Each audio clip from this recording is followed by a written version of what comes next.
Tugas 2.1.A.8 Koneksi antar materi modul 2.1. Di bawah bimbingan fasilitator Bapak Kusnadi dan pengajar praktek Ibu Yayet Nuryeti. Assalamualaikum warahmatullahi wabarakatuh. Salam dan bahagia. Selamat berjumpa kembali dengan saya, Nuri Nur Endah Purnamasari SPD, calon guru penggerak Angkatan 9 dari SDN Wadawetan 2, Kecamatan Bantarujeg, Kabupaten Majalengka. Dalam video kali ini, saya akan memaparkan tentang koneksi antar materi modul 2.1. Dan berikut adalah pertanyaan pemantik untuk sesi pembelajaran ini, yaitu 1. Apakah saya mengubah pemikiran saya sebagai akibat dari apa yang telah saya pelajari?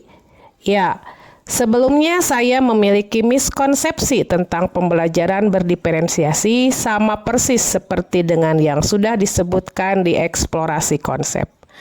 2. Bagaimana perubahan pemikiran tersebut berkontribusi terhadap pemahaman saya tentang implementasi pembelajaran berdiferensiasi? Pada akhirnya kemudian saya memulai tindakan saya dari pemahaman baru tersebut, bahwa setelah sebelumnya meluruskan beberapa hal yang saya keliru dalam memaknainya atau miskonsepsi. 3. Bagaimana saya tetap dapat bersikap positif walaupun banyak tantangan dalam penerapan pembelajaran berdiferensiasi ini? Dengan menerapkan rasa percaya diri, disertai dengan kesadaran penuh bahwa segala sesuatu itu berproses atau bertahap, tidak serta-merta. Makanya kemudian dibutuhkan rasa sabar yang cukup, serta dengan terus melakukan refleksi dan evaluasi untuk terus memperbaiki apa yang sudah dimulai. Pengertian pembelajaran diferensiasi.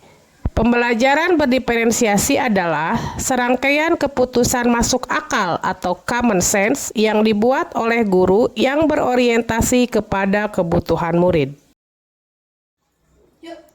Kebutuhan belajar murid paling tidak berdasarkan 3 aspek. Adapun ketiga aspek tersebut adalah 1. Kesiapan belajar atau readiness murid, 2. Minat murid, 3. Profil belajar murid. Apa yang bisa didiferensiasi? 1. Konten atau pengorganisasian pengetahuan atau keterampilan. 2. Proses, meliputi ragam, tahapan, scaffolding atau jalur belajar. Dan selanjutnya adalah konten, yaitu kesempatan mendemonstrasikan pemahaman. Guru dapat melakukan salah satu atau kombinasi di antara ketiganya, konten, proses, produk.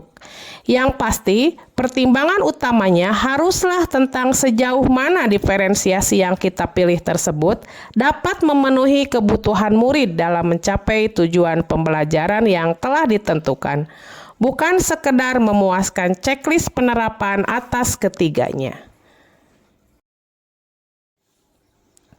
Bagaimana hal ini dapat dilakukan di kelas? Berdasarkan tes diagnostik di awal tahun ajaran dan atau di awal semester, akan didapatkan data awal untuk ditindaklanjuti dalam proses pembelajaran di kelas.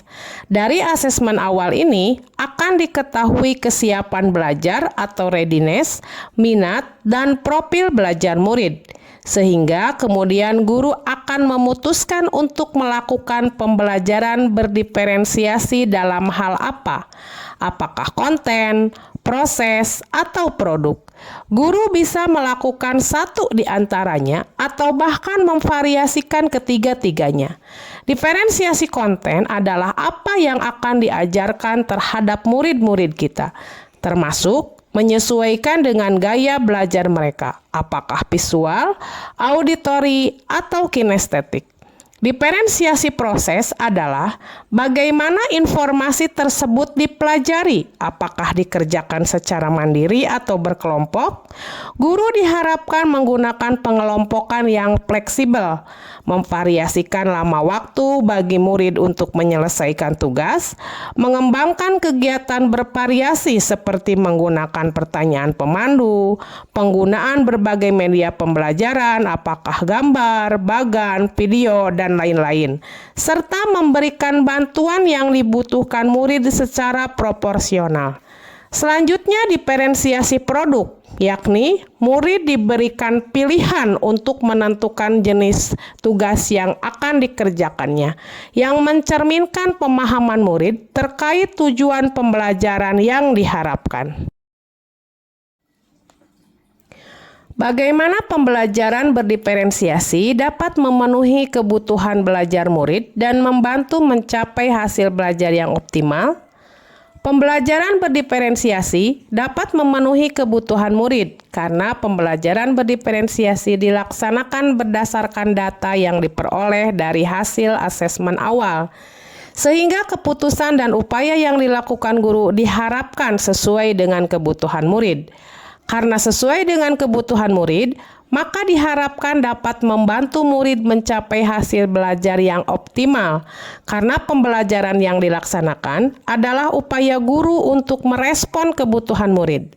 Guru menciptakan lingkungan belajar yang mengundang murid untuk belajar, serta penilaian berkelanjutan sebagai bentuk refleksi dan evaluasi untuk upaya perbaikan yang dilaksanakan secara terus-menerus.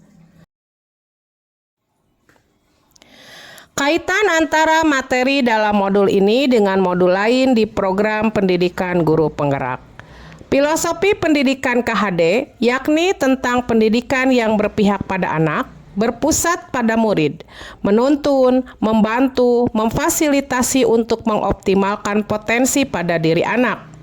Nilai dan peran guru penggerak, yakni sebagai pemimpin pembelajaran serta berpihak pada murid, seperti mengajar dengan kreatif, yaitu penggunaan metode dan strategi pembelajaran yang beragam, memberi kesempatan murid untuk menyampaikan pendapatnya, serta proses pembelajaran hendaklah bersifat holistik dan seimbang. Berdasarkan filosofi KHD dan dengan menjalankan nilai dan peran guru penggerak menggunakan paradigma inquiry apresiatif untuk menyusun visi guru penggerak, untuk melakukan perubahan pada diri sendiri dan semakin berdaya dalam berpihak pada murid.